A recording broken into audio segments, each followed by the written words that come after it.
Sego, Seguguego, Skyly Storm Youngets. Hello everyone, my name is Skyly Storm. I am a researcher with the Office of the Special Interlocutor, and I am honored today to be hosting and facilitating this breakout session on what records are available and how we can locate them. So to give a brief introduction of our speakers today, we have Nicole Vonk, who is the General Counsel Archives Manager for the United Church of Canada. We have Anne Penasuk, Special Advisor supporting families of missing and deceased Indigenous children in Quebec. And we have Jean-Pierre Morin, Departmental Historian for Crown and Indigenous Relations in Northern Affairs Canada. Our speakers are going to range between 10 and 15 minutes each, and we will allow for questions and sharing at the end of their presentations. And I'm going to welcome up Nicole Vonk to introduce herself briefly and start us off on the presentations today. Miawagoa.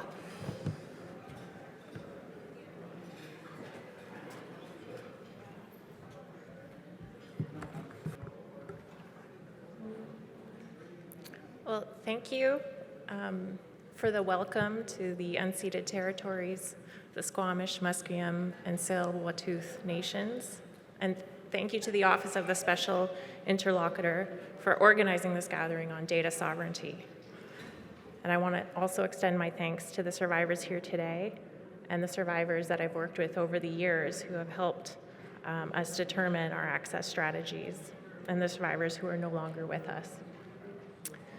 My name is Nicole Vonk. I'm a descendant of Dutch and British immigrants to Canada, and I currently live and work in Toronto, the traditional territory of the Mississauga of the Credit First Nation, the Huron-Wendat, the Seneca, and continues to be home to many Indigenous peoples and diverse cultures.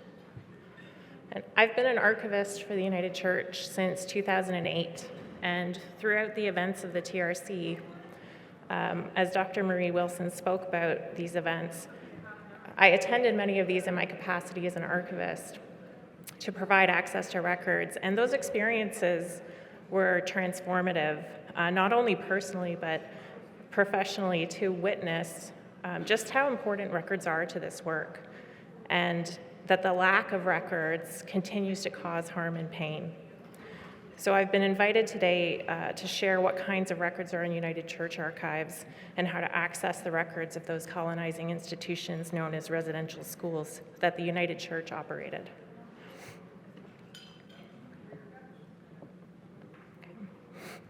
There are archival repositories for the United Church with staff in 9 locations across Canada. And the United Church itself is organized into a 3-council structure. The national governing body is the denominational council called the General Council. And then there are 16 regional councils across the country containing the records of former conferences and presbyteries, as well as communities of faith.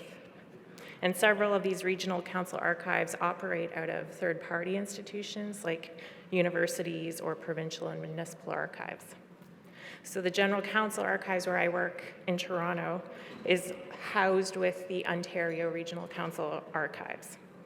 And just a note that the United Church was formed in 1925 from a union of the Methodist Church of Canada and 2/3 of the Presbyterian Church in Canada. So the records for those residential institutions that were operated by those denominations are now with the United Church Archives. There is still a Presbyterian Church in Canada. So all of the United Church records about the residential school institutions that they operated, they are open and were included for review and digitization as part of the TRC commission work to collect all of the records about residential schools, and those records are preserved as part of the National Center for Truth and Reconciliation. So in the United Church Archives, both the General Council and Regional Council collections, the majority of records are administrative records and correspondence, financial records, expense reports, property expenses, lots of correspondence about the day-to-day operations and requests of the schools. So things like requests for staff and teachers, money, information about bank accounts, etc. We also have the records of the missionary societies that operated the institutions, so their boards and committee records and minutes and reports. We also have personnel files for the missionaries who worked at institutions. In the archives, we also have personal papers. So these are records that were donated by missionaries or their families, and these often contain valuable records like photographs, correspondence, and personal recollections of their time working in institutions. Some of the former staff kept yearbooks and scrapbooks as well, which have been very helpful. We also have many graphics. We do have some AV collections, only a handful from the institutions, and publications. So we have quite a few library materials and periodicals. And these are very interesting in contrast to the administrative records. The administrative records show a story of systemic racism, underfunding, and neglect. But the publications often present a spin, presenting glowing portrayals of school successes or glorifying the works of missionaries. So these kinds of records need to be looked at critically and against the administrative records. And particular to regional council collections, they also have many administrative records, but they also contain some community of faith records like congregational and sacramental registers, where if there is a known connection to an institution, they contain potential information as well.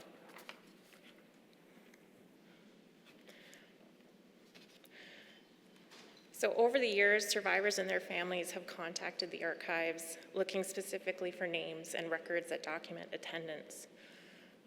As you can see from these images of the quarterly returns, or maybe they're too small to see, but they were to be filed in triplicate and quadruplicate, and one copy was to remain at the school. Very few copies that were left at schools have made their way into United Church archives. We have also found names in other sources than attendance type records.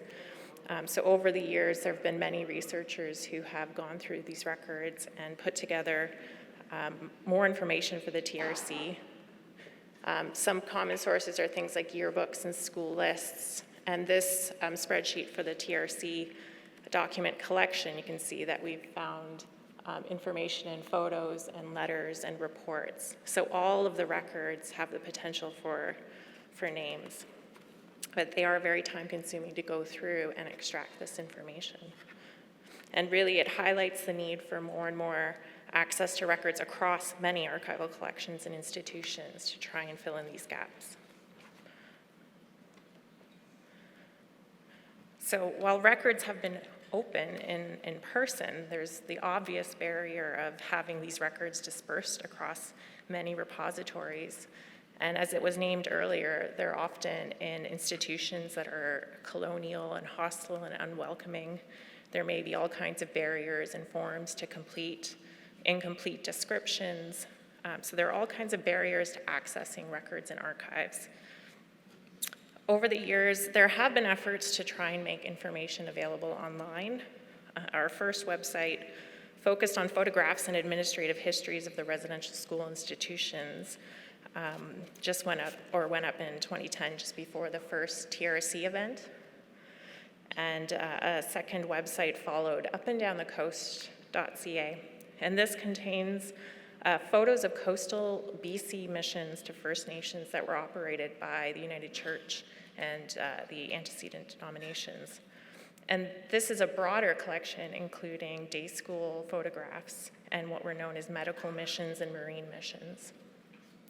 So both of these efforts were supported by the Residential School Steering Committee in the United Church, comprised of survivors, because they really helped the archives understand our responsibility to prioritize access to these records. And their guidance continues to shape our approach to err on the side of access and to be open to dialogue where there are concerns and take direction from the needs and priorities of survivors and communities. So recently, the archives has also made some of the periodicals with important information about the institutions available online through our catalog. And makes it so much easier to keyword search. If you've ever had the pleasure of scrolling through microfilm of newspapers, this is such a vast improvement. And as of 2021, in response to the announcement of the 215 unmarked burials at the former Kamloops residential school site, the United Church established the Bringing the Children Home initiative, and a component of that included that the archives teams would coordinate delivery of all digital files that we scanned for the TRC for communities who asked for them. So the General Council team in Toronto has gathered the digital files that were all submitted by the Regional Council archives across the country, and we coordinate the production of hard drives for communities with this information. And that's just an example of what we put on the drive. So there are folders with the digital files, an inventory spreadsheet with the metadata, and any name information, as well as a cover letter just explaining how we've approached preparing the information and to just let us know if they have any questions or concerns. And this is just an example of the inventory sheet, but for transparency, if there is anything that we don't provide, in this example, there's a file from 2001, which is a request to what was the Healing Fund program from a community for funds. So the request that this drive is being prepared for was a different community, so we did not include that, but we still include it on the inventory sheet to try and be as transparent as possible and explain why it's not on the drive. And we always leave the door open for conversation about whether we've misunderstood. I'll just quickly mention, we are continuing to go through records, ongoing digitization. So there is some detail on our website about the status of this work, but we've really been working on expanding past the scope that was used during the TRC to look for anything beyond. While we captured a lot of day school information in the TRC period, we didn't capture all of it. That was one of the areas that the reviewers might have noted. This is strictly day school files, so it's not part of the scope of the TRC. In some cases, it's all been copied, so we've been working through that, as well as identifying any hospitals or other colonial institutions or programs.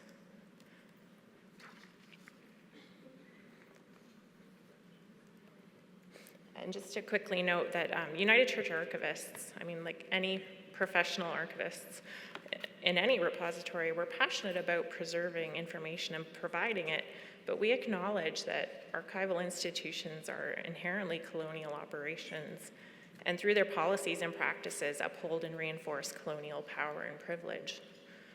We hope as we turn over the copies of records, we can have further conversations with communities about ownership, access, and control of their data in these records.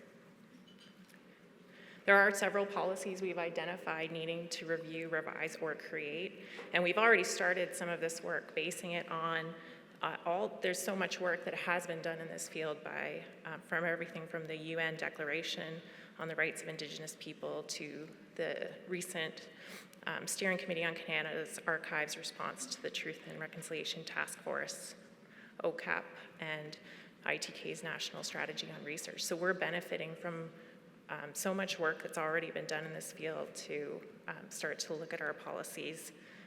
And allies in this field remind us that addressing the many colonial biases and assumptions in record-keeping and archival practice is long-term, and we are committed to hearing from survivors and communities and our partners about how we can continue to improve and support this work. So we do have just an information table outside if you'd like any more information about getting copies of records from the United Church. You can also reach out to us via email if you need copies of records. And I just want to thank all the archivists who have contributed to this work. It is difficult to look at this history every day, and I thank them for all they do to continue to respond to the calls to action. Thank you.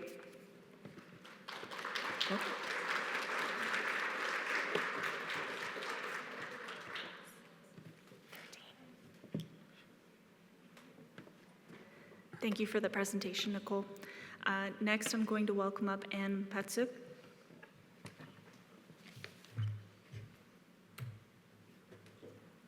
I'm getting old.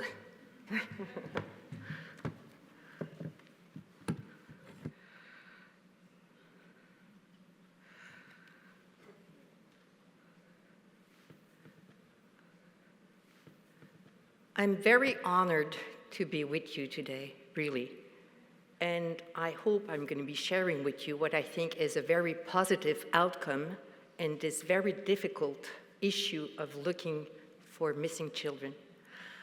I'm from Montreal. I've been appointed by the Quebec government as a special advisor for support of families of Indigenous children, missing Indigenous children. I want to stress out, you have my bio anyway in the document. Just want to stress out, I'm a mother and a grandmother. I do have grandchildren who are members of the Innu Nation. The good information or the positive outcome is a bill, Bill 79.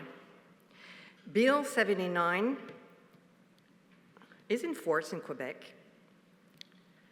It was attended in June 2021, and as you can read, it's an act to authorize the communication of personal information to the families of Indigenous children who went missing or died after being admitted to an institution. So before you get too excited, I'm not talking about a residential school exactly. I'm talking about health institution and social institution. It's a law that unlocks the medical files and the religious archives. And it does help some children who were at residential school. But before I talk a little bit more about the Act, the Bill 79, I want to step back just one foot to say that it's the First Nations who broke the silence. 8 years ago, the Innu of Pakwashipi went public about their children that went missing. In Quebec, we have 11 nations, 11 First Nations, Inuit, 55 communities. The Pakwashipi is a very small community at the northeast of Quebec, in the area where there's no road, even today. At the time, in 1971-72, when they were missing 9 children within 18 months gap, the community was starting to have their first houses. Houses with no running water, no electricity, no phones. And the children were sent at the hospital by plane or helicopter without their parents. Child is sick, we send them to the hospital without their parents, and they vanish. The families never had any information, no death certificate, never knew what happened with them. Where are they buried? So they were the first to talk. And 9 children, it seems not much. It was at the time 20% of all the children of the community. I did the first document about that. I was an investigative reporter. They talked to me. It was aired at CBC French Network. Atikamekw is another nation, central Quebec. No relationship with Pakwashipi. No roads. They don't speak the same language. Different community. They called and said, hey, too, our 3 community, there's 37 children missing. Children who were sent at different hospitals by train or a helicopter or plane, seaplane, without the parents, and they never came back. We don't know what happened. Could you investigate, please? And what we learned there is, you can see Diane in purple, Diane. She didn't die. She was adopted. Because the oblet had her mother, Alice, sign a form saying it's for your daughter to receive some health services. And finally, it was a child abandonment form. She was adopted. And she realized, and she got back, she had some ties with her biological family when she was 16. So I had some documents aired, and I had a podcast, they're all in French anyway. And I wrote a book about searching for missing children, and what that means, children in Innu. And you have to remember that the National Inquiry into Missing and Murdered Indigenous women and girls in Quebec was not so much about murdered women. I'm not saying there's none in Quebec. I said people came to talk about the missing children and the sexual abuse of oblates, mostly missing children.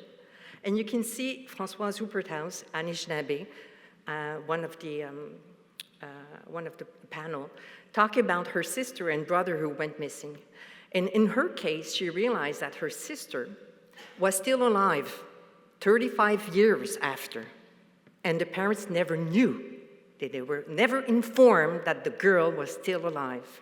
She was sent 100 kilometers, no, thousands of kilometers from her home. A 5-year child, talking, running, and they found her severely handicapped. They don't know what happened. And finally, they got her back in the community where, unfortunately, she died.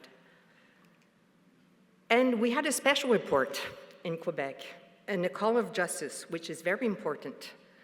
A call of justice number 20, that call upon the Quebec government to provide Indigenous families with all the information it has about children who have been apprehended following admission to a hospital or any other health center in Quebec. It's a provincial law.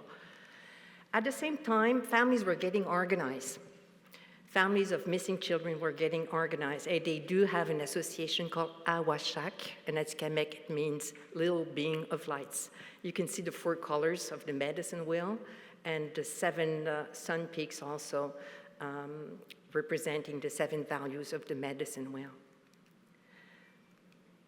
They had a gathering in the traditional territory of Atikamekw, the Nitaskinan, July 2021. We were camping there, and I was camping with them.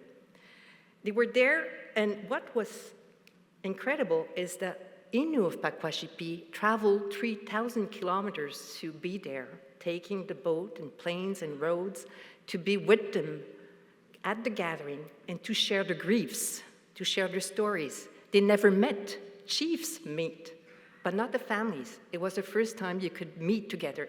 You have Atikamekw women with the Pakwashipi Innu woman talking for the first time of what happened. They brought an object to represent the missing children.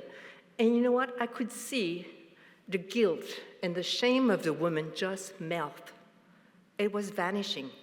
For the first time, they knew it wasn't only in their family, not only in their community, but in other nations also. It wasn't their fault. It's not because they couldn't protect the child. It was a way of doing things, ignoring the families. Some mother dilemma was there. Some parents are still alive and were at the gathering, but there was a lot of siblings there to talk about their missing brothers and sisters. Innu, Atikamekw, Anishinaabe, Yu. That gave the Bill 79. Bill 79, and that is with the agreement of First Nations. At the press conference at the Parliament when the bill was attended, the chief of Pakwashipi was there with his councillors. You can see myself, the Minister of Relations with the First Nations and Inuit, and they were there, happy to have that bill. And we have also the support from the Association of First Nations Quebec Labrador. What the Act does, it unlocks the medical files, it unlocks the religious documents. So think about hospital center, think about foster families. Sometimes the child was sent so far away for so many months, he was in a foster family or a youth center while he was receiving some health services. Think about cemetery, parishes, churches.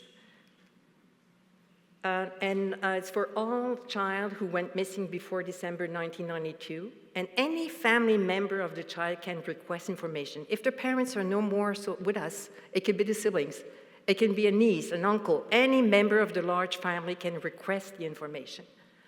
The law also assists families for an order of disinterment, repatriation, if the child is buried in Quebec City and the family wanted back in Waswanipi or Pakwashipi, we're helping the family to do so.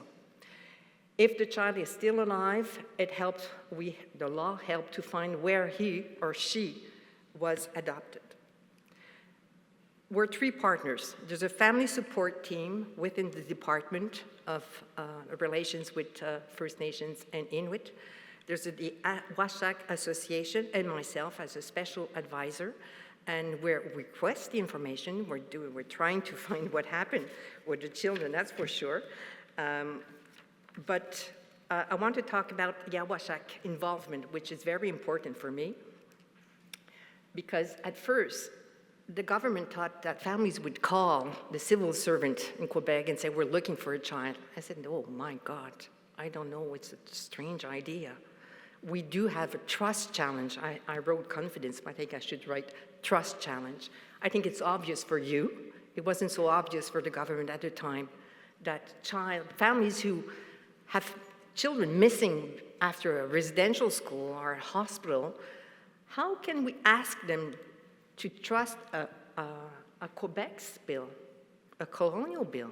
They lost children within colonial institution, and now we have a good bill and say, trust us.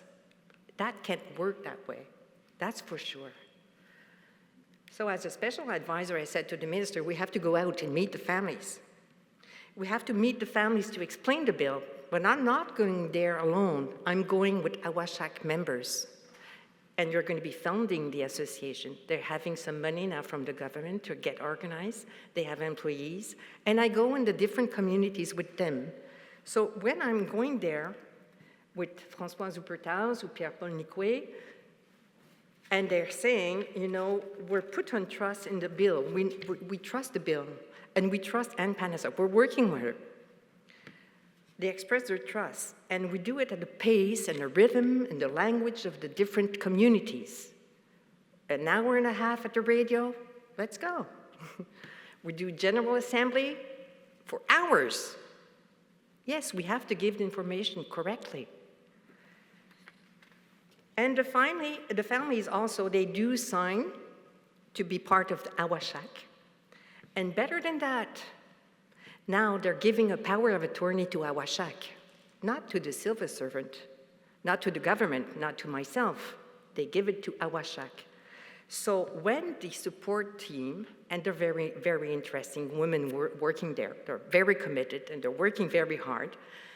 When they do proceed with the access to information requests to the different hospital or institution, family or whatever, churches, parishes, congregation, Awashak is in the circle. Awashak knows what's sent to the different institutions. Awashak has the answer. They're in the circle. We're keeping them always in the loop. Because at the time the government said, we're going to give the information to the families. Families do have to request a search for a child. We're giving the information to the families and that's it. Awashak, no. We need to have information. We need to understand what happened in different regions. We want to have a kind of a sovereignty on the documents, on the data. Like I was telling you, it seems very obvious, but that was a kind of an earthquake within the government to do so. We do have a monitoring committee also. I'm the coordinator. It's especially mostly, I would say, representative of different Indigenous associations. So they oversee the work and they do some recommendation. And their last recommendation was about the data, to keep the data. We had the first annual report only a few months after our work, March 2022. And we tabled it in the community, and we're going to do so every year. We go to the community and present the work we have done in their way, the way they want to have it. All the questions are available, and we try to answer. That again, we had to go with the minister and different members of the monitoring committee. Most of them never have been in Pakwashipi. I was in Pakwashipi. Never have been there. It was the first time to meet directly with the people who are having missing children, to understand their grief. So what does it mean? The update last November that we were searching, as today, we're searching for 110 children. Mostly from Innu, Naskapi, Atikamekw, Anishinaabe First Nations, few Cree and Inuit families. We have 3 requests for disinterment, repatriation. We do have a problem because very often there's mass graves. And 3 requests for adoptions. We have 2 children who were at the residential school, sent at a hospital, and family requests what happened. We could find the medical files. The families now do know of what the child died, and they do know where the child is buried. And we have medical partners also. 17 physicians and nurses came and proposed their services. Indigenous physicians or people who are working in different communities or retired said, we want to help you. And that is very important because when we do receive some medical files from the 60s, 70s, even 80s, first of all, we have to understand what's written and what does it mean. It's not always the same words as today. And to explain to the families, what is it? Is it normal? Can we die of that? And give them all the information they request. I can talk about hours about the bill and how the way we're working, but I would take some questions after Jean-Pierre Morin. Thank you for being there. Thank you for understanding my terrible accent.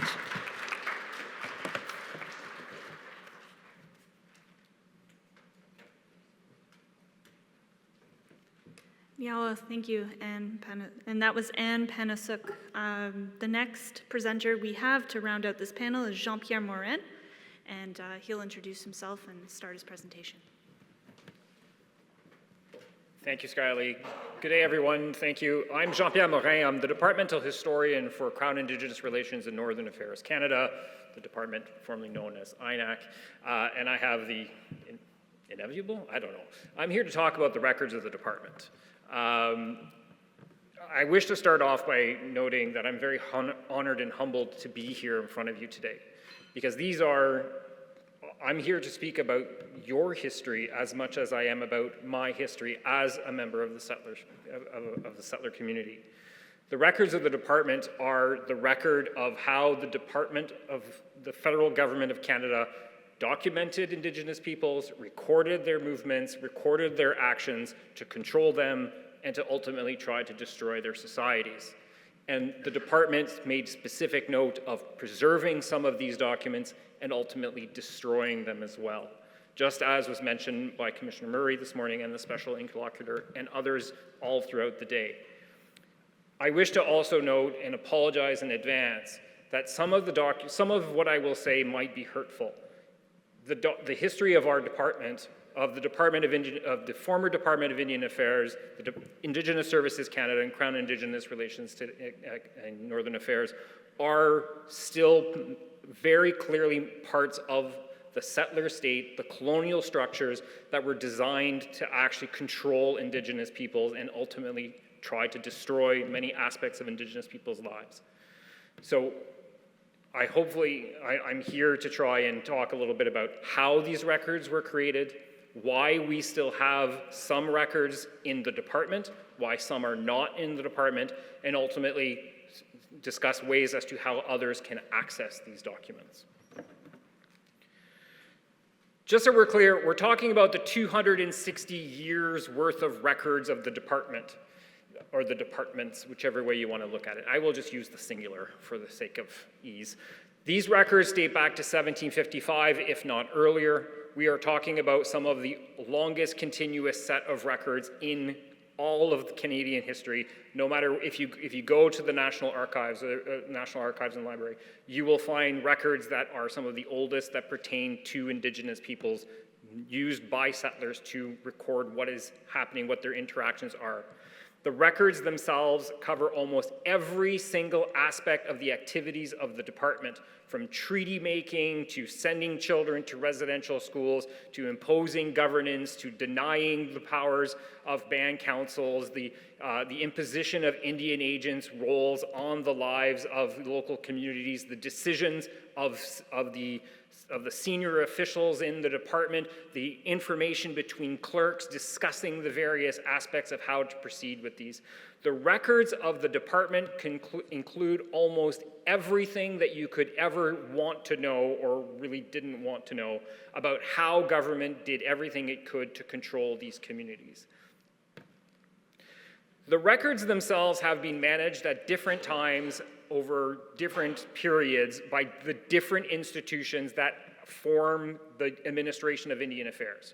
That's the Indian Department, the Indian Affairs Branch, the Department of Indian Affairs, the Indian Affairs Branch again at a certain period, as well as the Department of Indian Affairs and Northern Development. And today, the records of these departments that are still held by the departments, because not all records are held, are actually managed by the Department of Indigenous Services Canada on behalf of both CERNAC and ISK, the two departments themselves.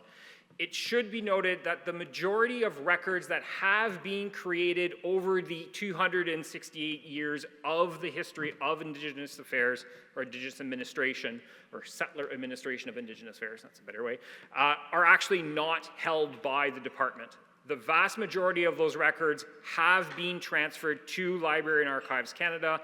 That doesn't mean that all of the records have survived, either willfully or unwillfully survived. The records themselves that have been kept are those that are deemed of archival value, and it is up to Library and what is today Library and Archives Canada to decide what records are preserved, are made public to, which are made available to the public rather through the archival process, as well as deciding how the records are to actually be processed. That is an archival process. The department itself transfers records to Library and Archives Canada whenever those documents, those files, are no longer deemed of, quote, business value. This means that they're not active files, records that we, in principle, need to maintain the operations of the department. I use the word in principle very cagedly because there are records that we hold that we don't really know if we still need them because of the volume of the records that are still held by the department. It's important to note that not all records have survived. This was mentioned several times today. I will reiterate that this is 100% correct. There are vast quantities of records that have not survived time for a wide variety of reasons. For example, there is the rather infamous fire of 1897 of the east block of the Parliament buildings. The fourth floor was where the Indian Affairs offices were. Almost half of the records up to 1897 were destroyed during that fire. Some were saved. The National Archives were in the same building at the same time. So a lot of these records were destroyed because of accidents. There have been several fires in government buildings in Ottawa. But when we talk about the destruction of these records, they're not always accidental. Sometimes they're accidental. Documents that are held in regional offices or at Indian agents' homes over time were destroyed because their house burnt down or there was a flood or there was some other reason. That being said, there are times when the department decided to destroy records. There are a number of reasons for this. A lot of it has to do with how records were understood to be preserved throughout this period. This is not unique to the Department of Indian Affairs. It's very much across all federal records. Documents that were not seen to be useful were destroyed. Documents that were records of expenditures were destroyed. Documents that were viewed as administrative in nature were destroyed.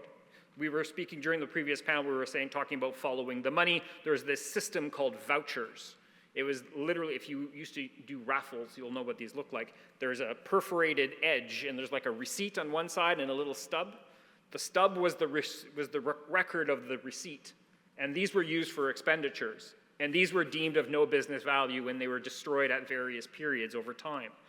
That being said, the department's records were destroyed because people thought that's what was needed at the time, that those documents weren't required to be saved. More interestingly is the fact that there were times when very specific people, and for those who have studied the history of Indigenous affairs in Canada might recognize some of the names on the bottom of the screen. These individuals argued that the records of the department needed to be kept.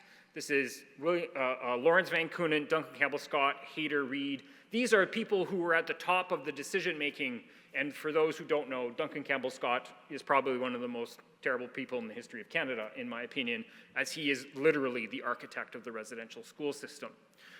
He decided that records should be kept in 1913 so that we could prove how well we educated children. The records were literally about to be destroyed, and he prevented all of the residential school records, all the ones that we've been discussing today, to be saved. Obviously not for the reason that he thought they would be saved. For those who are interested, there's 2 links on this screen here. They're active links, and you could go and see some studies that were done as to how the records were organized and how they were preserved, because it's actually important to know how records were sorted to be able to find records that pertain to the history of the department, the administration of the department itself. Currently, if you do want to view most of the records of the department, you do have to go through the Library and Archives Canada. There's a lot of information, obviously, on the Library and Archives website to give you a lead into how to find some of these records. Most of the records that pertain to Indigenous peoples are under RG 10, which is the Records of Indian and Northern Affairs, RG 28, which is the Records of Health Canada, so therefore First Nations Inuit Health Branch and the Indian Health Services, the Indian hospitals and whatnot, as well as RG 18, which is the Records of the RCMP. These 3 sets of records constitute the vast majority of records that pertain to Indigenous peoples, although the records of Indigenous and Northern Affairs are some of the most voluminous that we actually have. It's important to note that there are limits to the amount of information or data that's available through Library and Archives Canada, and that the information that is actually in the files is the views of the settler state about the Indigenous peoples that they are quote-unquote serving or controlling is a more accurate way of describing it.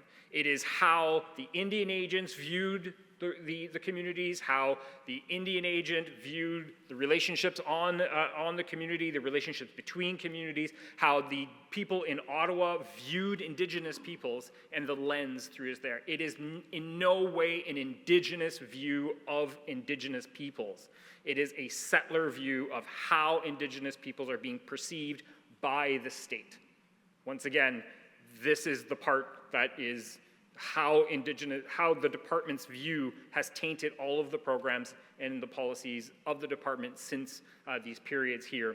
It's also important to note that some of the records under these files are still considered classified, therefore the Access to Information and Privacy Act does apply in many of these cases. That is especially the case for RG 28 and RG 18, Health Canada and the RCMP records. Just to put this into perspective, there's over 8.5 kilometers of records at Library and Archives Canada, of linear kilometers. So that's if you stacked all the paper on top of each other, it'd be 8 kilometers high. It's the second largest collection in Library and Archives total collection. Only the records of D&D are actually more voluminous. That's because of the records of the First and Second World War. And that doesn't actually take into account the records of other departments that pertain to Indigenous people. So it's by far the largest group of records in the Library and Archives Canada collection pertain to Indigenous peoples, full stop. When it comes down to accessing the records that are currently held inside the department, it's important to note that the department holds records for a number of reasons. These are the records that are deemed to still be of business value. They pertain usually to files and programs and policies and activities of the departments that are ongoing to this day. They include all kinds of paper records, some of them dating back 10 to 20 years, if not 30 to 40 years, if not longer. They also include digital records that actually can't be measured in linear feet, obviously. But these include all types of documents about almost everything that is currently being actively used inside the department. It's important to note that this is not an archive. It is a bunch of records. It's a record, it's a filing system that is used for the department. It has everything in it from the transmittal notes of, can you please send this to Bob, to decisions by the minister and the prime minister about specific issues. The documents themselves, contrary to an archive, there's no finding aid. It's very difficult to find records inside the record collection. Even for myself, who has spent the last 24 years working in these documents, it is not easy to find anything. The documents themselves are also very difficult to access. If you wish to access the records, you are recommended to either email and contact the ATIP office at Crown Indigenous Relations and Northern Affairs or Indigenous Services Canada, or to email the records archival unit in the records office themselves. I have to do the exact same thing if I wish to access the records of my own department. I must go through the same process as everyone else. I don't have a special pass. The records themselves, when it comes to accessing these records, we follow not the rules of the department, but we follow the rules of the federal government. These are set and applied to all federal departments as to how individuals may access records of the department. Files, if you make a request for a document, it will then be sent to the program officers, the people who run the program, to decide whether someone should actually access the records. It's not up to the records office, it's not up to the access to information officer, it's up to the actual program in the department to decide whether these records are to be released. The records of the department are the ongoing files of the department. It's what we use on a day-to-day basis to be able to operate. Do we have more than we probably should have? Most likely. A lot of this is part of the difficulty of getting documents sent to library and archives, the need to actually have access to these documents, and the fact that the department's history is so large that there is a concern that we will lose documents in transit, in transfer, and we will lose access to those documents. That doesn't mean it's a good system. It's a system that needs to be revamped. We all know this.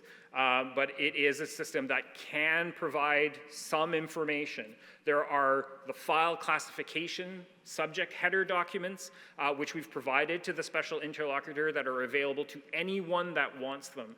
This will give you the subject header look of what's in the record. So if you want to see something about schools, there is a header in it for schools, and from there you can do a more precise search. But through the records office themselves. The department is what it is. It is a colonial institution, and these record holders, these record groups, are a legacy and a continued activity of a colonial institution. They're not designed to hide things from you. They're designed to allow the department to work, which in the same process restricts the access of the documents by its very nature. It's unfortunate that we have these documents that we can't provide them access, but there are ways to try to get access to these documents, and we encourage you to try and do so as much as we can, and then some of us are here to help you if we can. Thank you very much.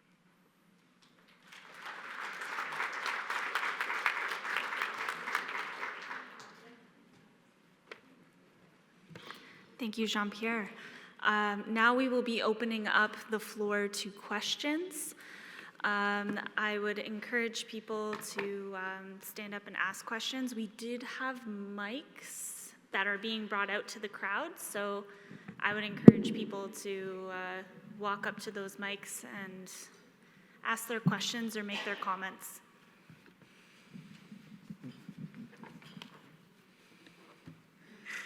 Karen Andrews, Prince George residential school survivor from Fort Simpson in the Northwest Territories. And I apologize, I didn't hear the United Church beginning, so if I'm asking questions that you've already said, my apologies.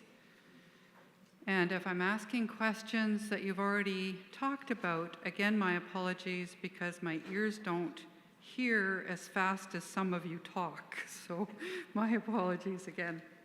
So as a residential school survivor that went to Fort Simpson in the Northwest Territories for 3 years, I would really like to know who else went to school with me? What were my grades? Who else worked at that Anglican residence?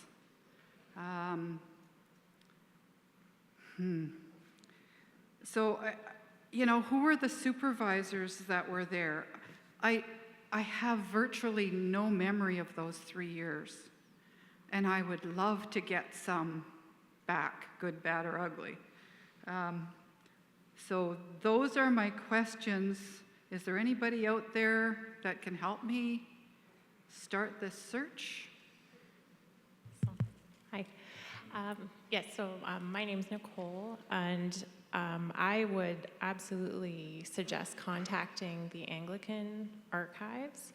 And I know that they have records. I'm not as familiar with their collections as our own, but I'm sure that they would be able to provide many of those answers.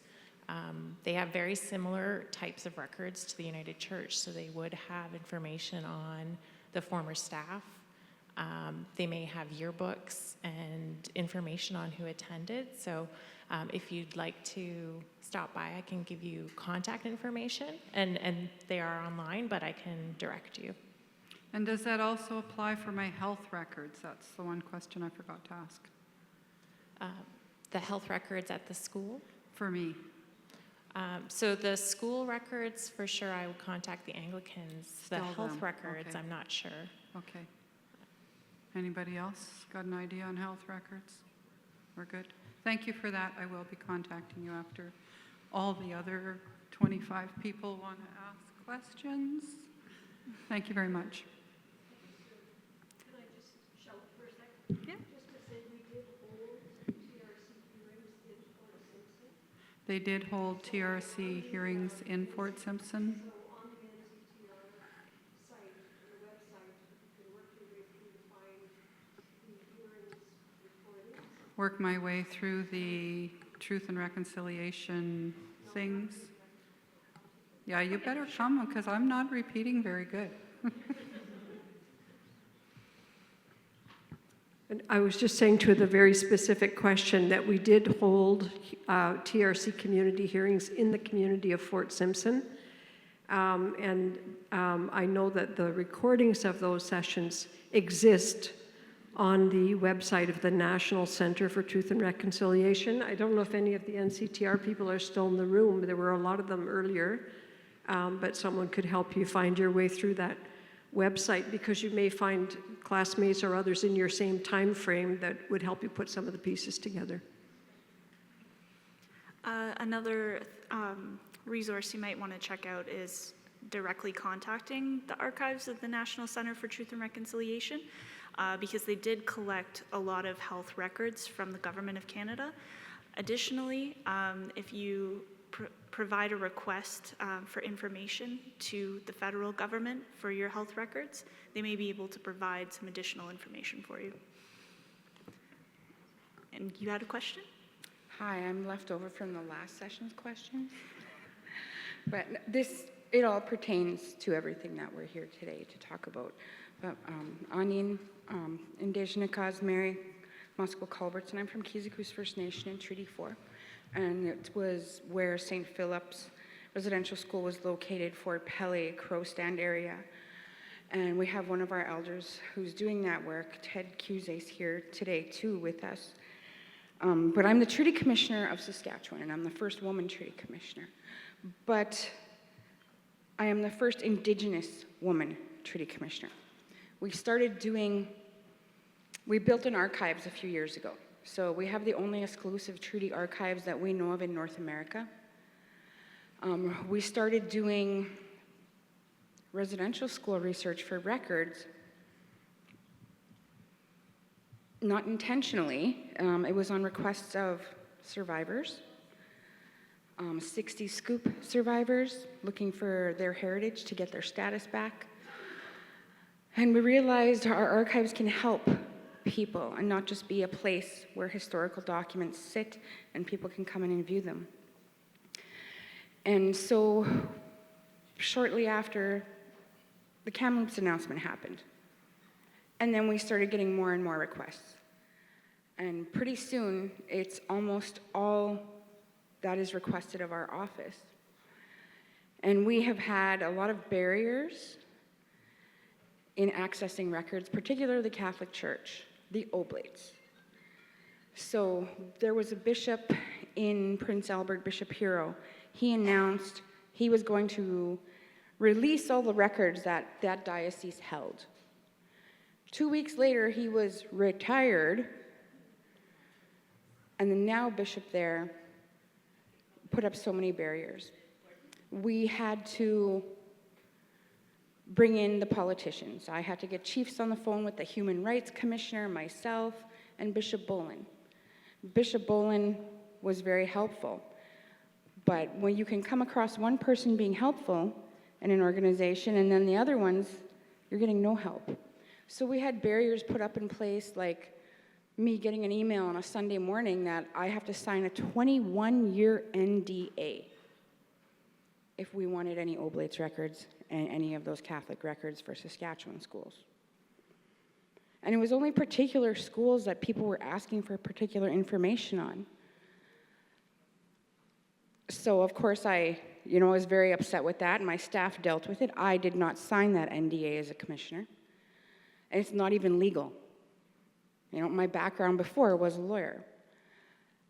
So my staff go to the provincial archives to go collect records for a particular request. When they are there, the diocesan PA was on the phone with Sask Archives saying, "Don't you dare let them make any copies." The archivist comes and tells my staff, "You can't take any copies, you can't take any pictures." But it's all written in French. They can't take notes. We have to get a French translator. So that closed that door. Go back again, get on the phone again with the Human Rights Commissioner for Saskatchewan at the time, with some more chiefs and with the bishop. This time they had their wits' end and they said, "I am going to sue every single one of you if you don't get those records to them when they ask now." It took that kind of political maneuvering for us to get access to photocopy records at the Saskatchewan Provincial Archives. So we've since been locating here and there, making networks and connections to find where the records are, and in particular the Oblates records, right? And they are in French, and they're scattered all over Canada, right? And that's one of the real barriers to some of the work we've been asked to do. And just because I am a First Nations woman, that doesn't mean the next commissioner after me is going to be. The ones before me, one was First Nations before me, and the rest were all white men of particular privilege. One was a former Minister of Indian Affairs. So who's to say in 5 years and 2 years, when I'm gone, Pierre Poilievre's best friend isn't made the Treaty Commissioner of Saskatchewan? Then what happens to the information that we have collected for survivors in 4 schools that's sitting in our archives?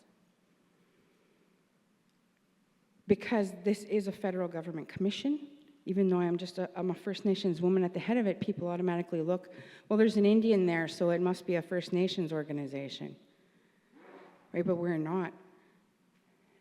And so when we have those records in our care, and I'm talking about organizations, places, and even our own First Nations, when we have records, we have to protect them. The federal government needs to step in as well. All the excuses about, oh, this fire happened, that fire, we know it's all complete racism, it's white supremacy.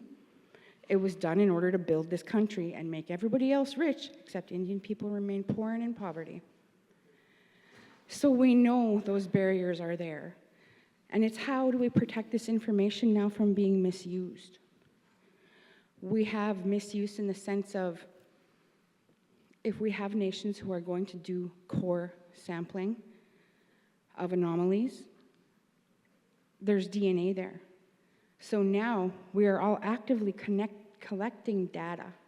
We are collecting knowledge, we're collecting data. How are we protecting it? As whether we're First Nations organizations or other spaces, other organizations, other people, researchers.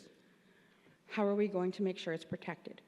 It needs to be legislated federally that information cannot be used by Canada or any other sources against Indigenous people. Because they have, for centuries, used our own ways, our own welcoming against us. And it was coincidentally a treaty obligation for the treaty right to education in a schoolhouse on every reserve and a teacher for that schoolhouse when they were ready for it. And instead, we got residential schools and we got assimilation. And lots of people thought everything was done with the TRC, and many of us, of course, know that that wasn't. We have so much work to do on healing in our communities, intergenerational healing, and how it's affected all our communities. And here we are today, floundering and struggling on how are we going to protect our data. So we have to put one foot in front of the other and have that forethought on how are we going to make sure that survivors' data is protected, right? That the deceased data is protected. Because there is those stories where, you know, someone's DNA was misused for this, for that. We have to make sure it's all protected and that protocol's always there. And when we have been building our archives, we've created an elders council from treaty territories around Saskatchewan. They advise our Chiefs Committee on treaty governance that we've created, and we're training First Nations young people as researchers, as archivists. Because what did we always see? Right? It's always non-First Nations coming in, governments researching us. So we're trying to create as much researchers as we can and give them the skills they have to. So you don't have to have a 4-year degree from a colonial university or a PhD, so you can come in and do research on your own. You know, so we're trying to break these cycles, but yet we still have all these barriers. And I wanted to share what we went through and how we had to get around it. And we have those people who are champions in places who will help. And then we have others that are still holding the line. 21-year NDAs mean you're still protecting someone who is an abuser, who is a pedophile. That's what they wanted me to sign. So I could protect somebody who is still abusing people in our communities at some church somewhere. So we've come across those barriers, and anybody who wants to reach out to us for sharing of information or to get together in a collaborative effort to protect data, you know, we're always there. There's only 2 numbered treaty commissioners in Canada. Ours is Saskatchewan. We're easy to find. But I wanted to come and share that with the group and talk about the forethought of protecting our data. Miigwech.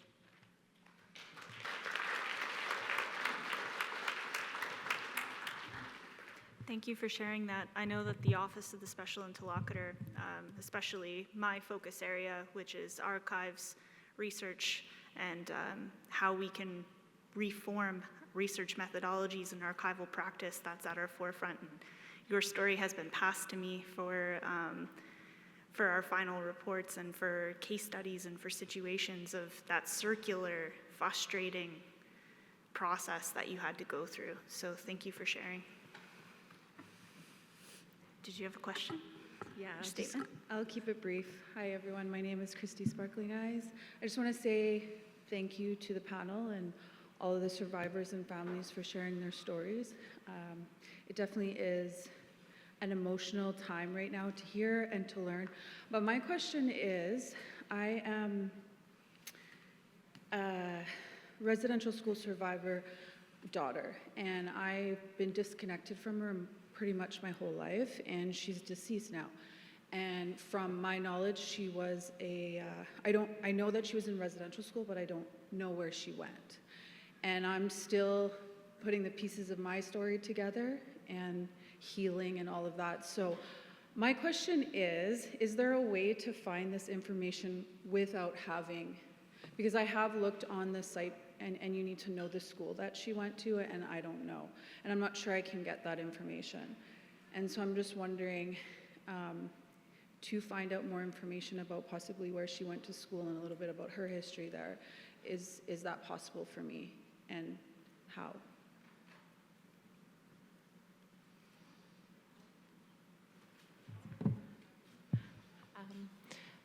I was just wondering if there's anyone here from the NCTR, but I believe that you could reach out to them with your request. And if you don't know the institution, you could always reach out to us and we can take a look at what we have at the United Church. So we do try to work with also the other archivists for other religious organizations to just even try and do some of that legwork for people to try and say, like, who has this information? How might we find it for someone? So I would say the NCTR, and you're welcome to reach out to us as well. And someone from the BC Archives who might add something.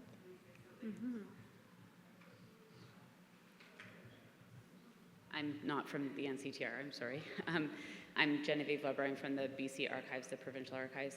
And I just wanted to mention, I don't know if you have any sense of location, but I know that the Provincial Archives of Alberta recently published on their website a list of all of the children's names of children that attended schools that are captured in the records that they have, and they have a lot of the oblates records. So that's, if you look in their website, it comes up as soon as you find the oblates documents on their database. And other archives, like the Provincial Archives in BC, are hoping to do the same with the records that we have. I think a lot of other archives of religious organizations are trying to do that sort of thing to proactively get names published. And as Nicole mentioned, we're all constantly trying to talk to each other and work together. And I think the NCTR ultimately will be the place where that information is captured in a central way. So it's very slow work, and I apologize just broadly for how long it takes to do all this, but we're all trying to get there eventually. So hopefully you'll be able to find the information that you're looking for. Thank you, that's all, thank you. And just to let you know, there is an archives room hosted by the NCTR on the 3rd floor. You might be able to go up there and speak with somebody about what community she might have been from, or even if you have any leads on geographic area, which schools serviced those areas. And that might help narrow down your search. But there's more. We could talk later if you like. Are there any other questions? So just to pose a question to our panelists, a lot of you didn't directly say it. Oh, yep. Oh, we'll take one. I was just going to say, I work at the NCTR for the young woman that just spoke, and I'll connect with her and assist her and try to help her, because there is the archives room set up here for your very question that you want answered. So I'd be happy to help. Thank you. Thank you. So just to ask our panelists here, a lot of you spoke a roundabout way about archival power. So I just wanted to maybe get your perspectives on how archival power really shapes access, but also how it could be turned into something that could empower communities through Indigenous archivists, through Indigenous researchers, being more involved in policy work.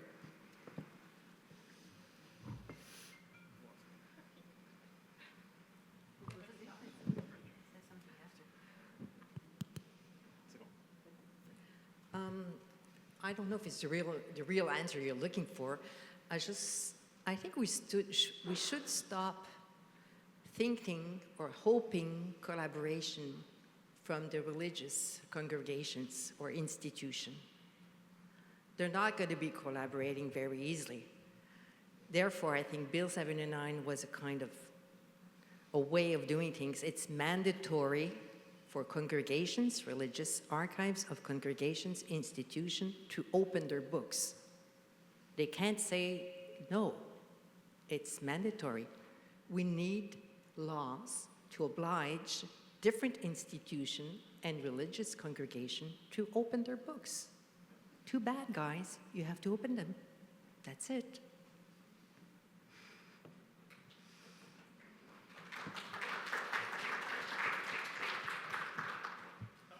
From my perspective,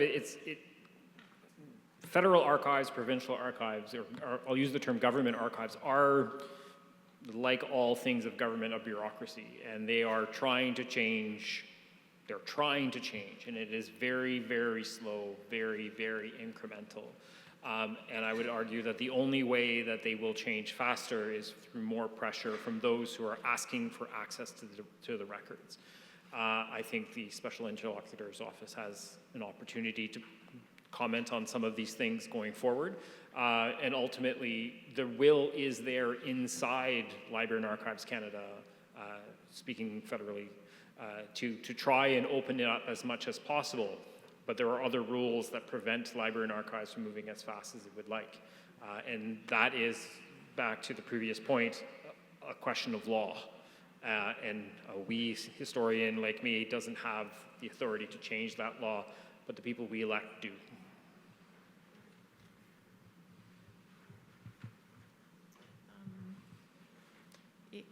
Working for an archives for a religious organization, I have been very fortunate to have never been asked to withhold or hold back records, and I mean, I don't think I could have worked there if they had done that. So it has been very good to have an organization that from the beginning has said, do whatever you can to provide these records.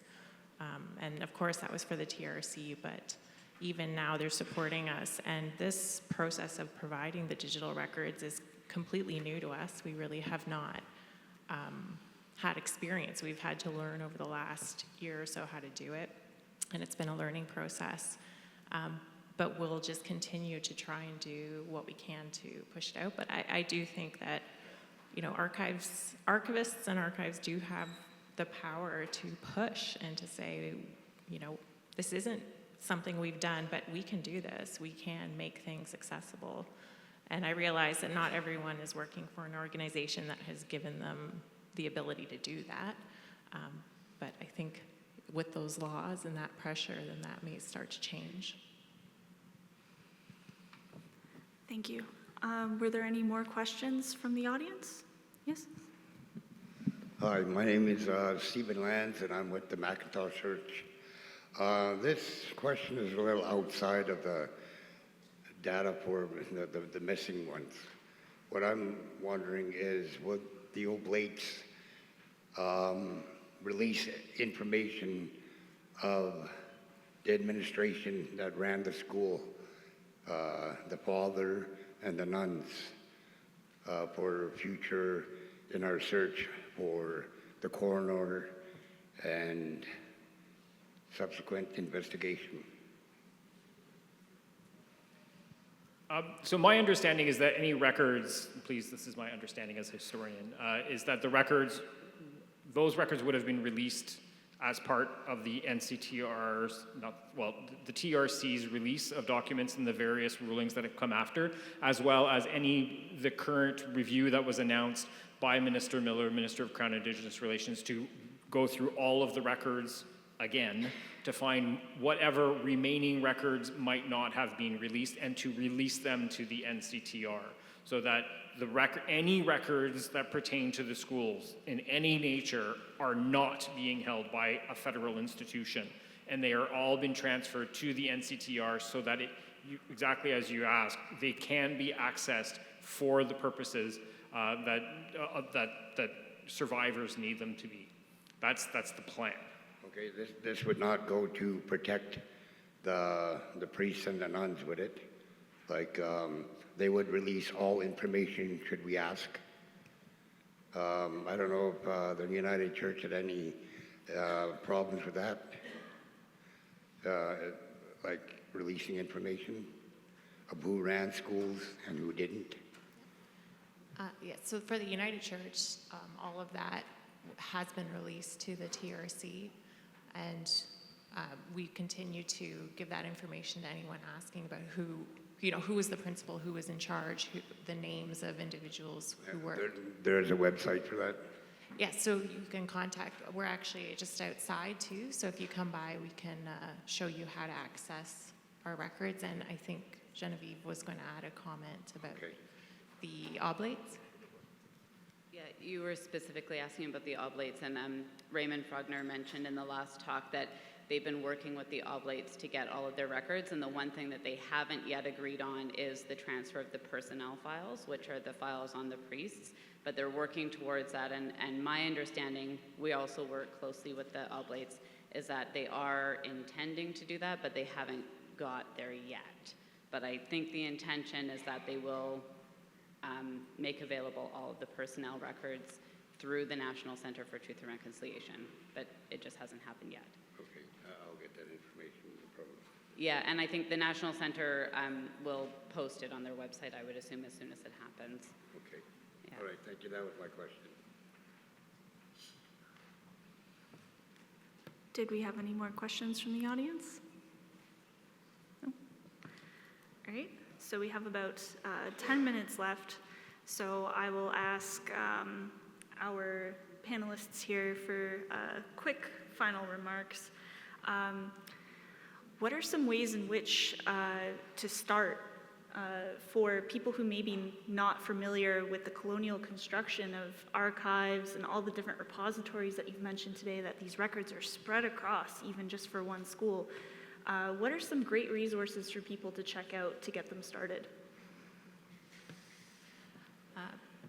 So the BC Centre for Indian Residential Schools History and Dialogue Centre and the NCTR, they both have amazing resources online that can give at least the history of an institution and who operated it, which is a very helpful way to start looking for a religious order that might have operated the institution.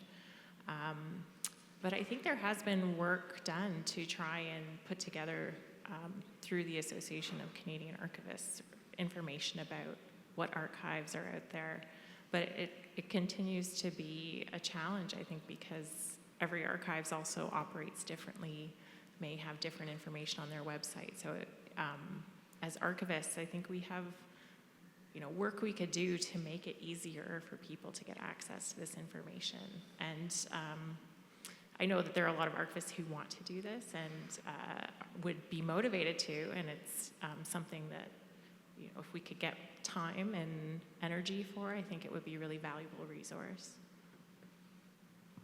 The Library and Archives website has an entire portal dedicated to Indigenous. It's called Indigenous Heritage, and it has a wide variety of tools, information that relates to almost every single aspect of the colonial records that we hold. There's an entire section just for residential schools, for example. There's an entire section on treaties and treaty annuity pay lists, and there's an entire section on basically anything, any aspect. There's about 16 subsections. There's a section on Métis, there's a section on Inuit, there's a section on script. And it's a very, very valuable resource to understand how the records were created, but it also has a lot of information about how the department actually operated at the same time. And we're actually currently working with Library and Archives to try and improve that. There's a booth for Library and Archives just outside the door. I encourage you to go and ask them specifically as what kind of records are available and how you can access them. All right. Well, we have time, I think, for one last question. Go ahead. Hi, my name is Maje Shirley Winkusi Sishnakasan. I'm from James Bay area, and I'm a residential school survivor of St. Anne's School. And I have a question. When you said you have information of the students that were there, did you get the names, the numbers we were given to? I was there apparently 4 to 6 years that I don't remember of 2 years of. And I'm told not to go into that area because of the things that happened. But we have numbers, we had numbers. And with those registrations you guys are talking about, do you have those in your archives saying number 7 to 9 and 137, their names were, and they're from? Do you guys have those? Do you know if you're aware if you guys have those? The St. Andrew School was run by Catholics. And also, did any of you guys know that the workers that were the brothers and some of the nuns were actually criminals from jails, brought up to the residential school to be converted to Catholicism? And that's why half of the things happened the way it happened. It's not an excuse, but I don't know if a lot of you are made aware of this, because I was told 10 years ago when I started my counseling that my counselor did a research and said these were criminals brought into the residential school to be converted into be ministers. And my other question is, do you have the class names of each? Do you know, it's just been, you guys are looking for names, but what I'm looking for is a class dormitory. I know there was, when we went in, there's 28. When we left, there was less. Would there be a class list somewhere that we can look into? And can we search? We're searching for some of our classmates up north. My dad, who went to Horton Residential School in Moose Factory, Ontario, can't find 4 of his classmates, and he's like 7 and 9 and wish to find those people. That's why I'm asking for a classroom and the numbers with names. That's what I'm researching, I'm looking for.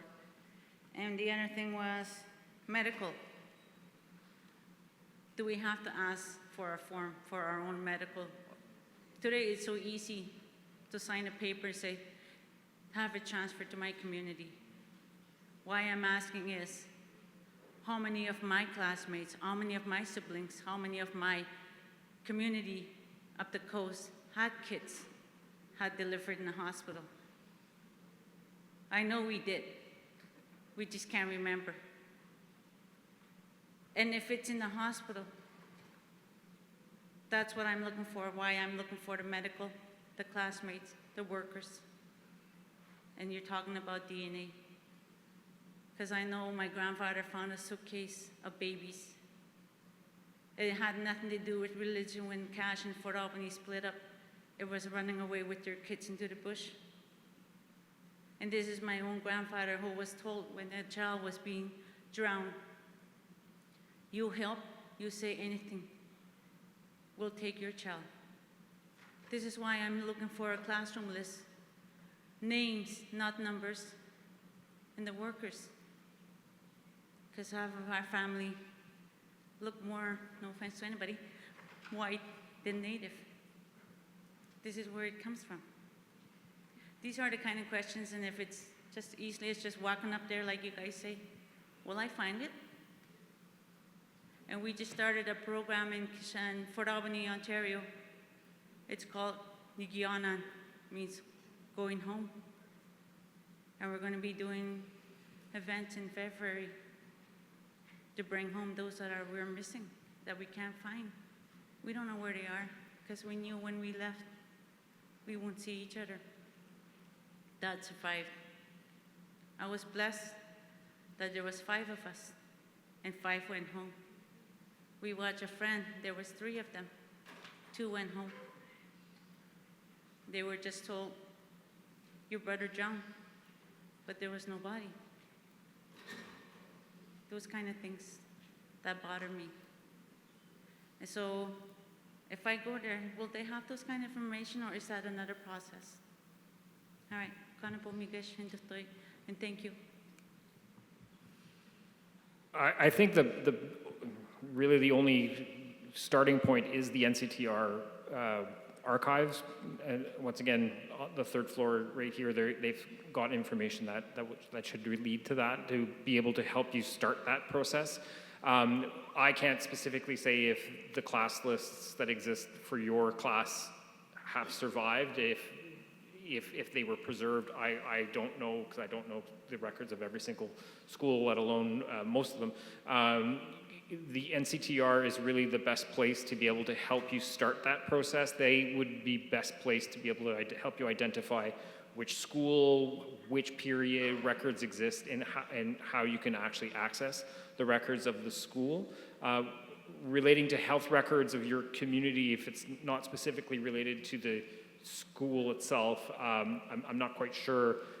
That would have been managed by the Indian Health Branch at the time. And it could be that it's a question of needing to contact the department, the First Nations Inuit Health Branch in office in your closest to your community that might be able to actually help you. Yeah, and just to add to that, the NCTR actually holds a lot of quarterly returns for many of the schools, because while the school, St. Anne's, was run by the Catholic Church, and therefore they would be holding a lot of the administration records, a lot of the federal records that they had to report to, the things like class lists, those were turned over to the NCTR during the TRC. All right, and we are just about out of time. We were running till 4:15. But I would like to thank our panelists today for sharing some of that information, as well as I would really love to thank the people from the audience who came up and shared their stories, as well as asked us really insightful questions. I think that there's a lot more to learn here about access and what is out there and what counts as relevant and what about archival power really needs to be rebalanced. But Nyawagoa, thank you.